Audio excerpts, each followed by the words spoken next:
এই মুহূর্তের সব থেকে বড় খবর, দুর্গাপুরে লুটেরার ভূমিকায় পুলিশ কর্মী। গাড়ি থামিয়ে ব্যবসায়ীর কাছ থেকে 1,01,00,000 টাকা লুটের অভিযোগ এবার পুলিশের বিরুদ্ধে। উর্দি পরে টাকা লুটের অভিযোগে কাঠগড়ায় 3 পুলিশ কর্মী।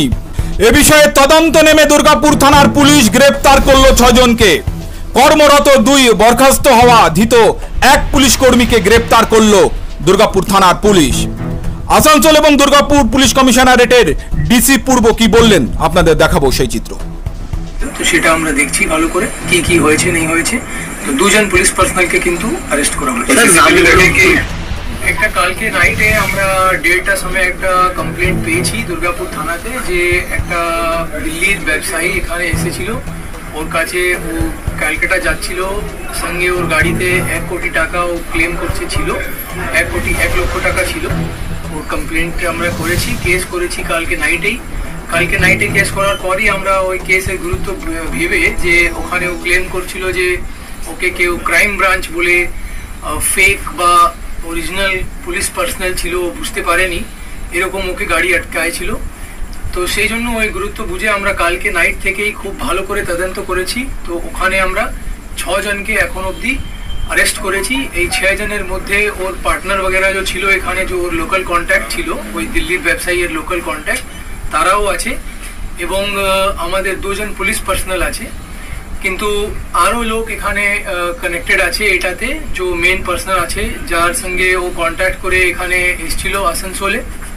তো ওদেরকে আমাদের ধরার চেষ্টা চলছে। এই মুহূর্তে আমাদের সাথে সরাসরি ফোন লাইনে রয়েছেন কলকাতা হাইকোর্টের বিশিষ্ট আইনজীবী তথা রাজ্যসভার সাংসদ বিকাশ রঞ্জন ভট্টাচার্য।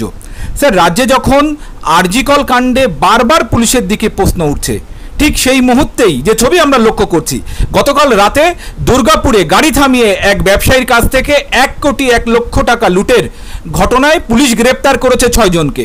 তার মধ্যে 3 জন পুলিশ কর্মী। কার্যত 2 পুলিশ কর্মী তারা কর্মরত অবস্থায় আছেন এবং 1 জন বরখাস্ত পুলিশ কর্মীও রয়েছেন।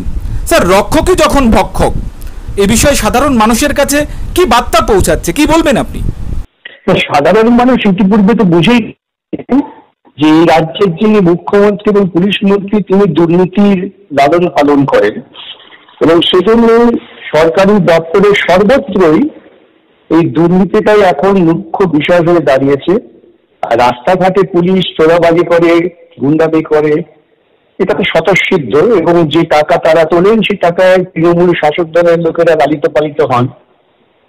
শুধু এই খবরটা খুব একটা বিস্ময়কর খবর আমাদের কাছে নয়, যারা আমরা দৈনন্দিন খবর রাখি, কিন্তু ভিন রাজ্য থেকে বা অন্য জায়গা থেকে যারা এখান থেকে যাতায়াত করেন তাদের কাছে পশ্চিমবঙ্গের সম্মাননা মাটিতে মিশিয়ে দিলেন এই রাজ্যের প্রশাসকরা। স্যার, রক্ষক যাদের ভরসায় প্রতিনিয়ত সাধারণ মানুষ নির্বিকারে বেরোতে পারেন, সেই রক্ষকই যখন ভক্ষক, কি বার্তা দেবেন স্যার, কি বলবেন স্যার এর প্রতিক্রিয়া? আমি কি বললাম তো, রক্ষকের যিনি মাথা তিনি যখন চাকরি বিক্রি করার জন্য অনুমোদন দেন তখন নিচের তলায় যারা আছেন রক্ষক তারা তো মনে করে ভক্ষণটাই আমাদের কাজ, তাই এটা হচ্ছে। আরো কঠোর পদক্ষেপ নেওয়া উচিত, শুধু একই রকম কেন? প্রশাসনিক দায়িত্ব থেকে যারা সাধারণ মানুষের উপকার করার জন্য, সাধারণ মানুষের পয়সায় যারা লালিত পালিত হন, তারা যখন এইসব কাজ করেন তাদের বিরুদ্ধে আরো কঠোর ব্যবস্থা নেওয়া দরকার। কিন্তু ওই যে বললাম, সকলেই জানেন তাদের মাথার উপর যিনি আছেন তিনি এই দুর্নীতি লালন করেন, সেজন্যই তারা খুব একটা ভয় পায় না। Thank you sir, thank you. এতক্ষণ আমাদের সাথে ফোন লাইনে ছিলেন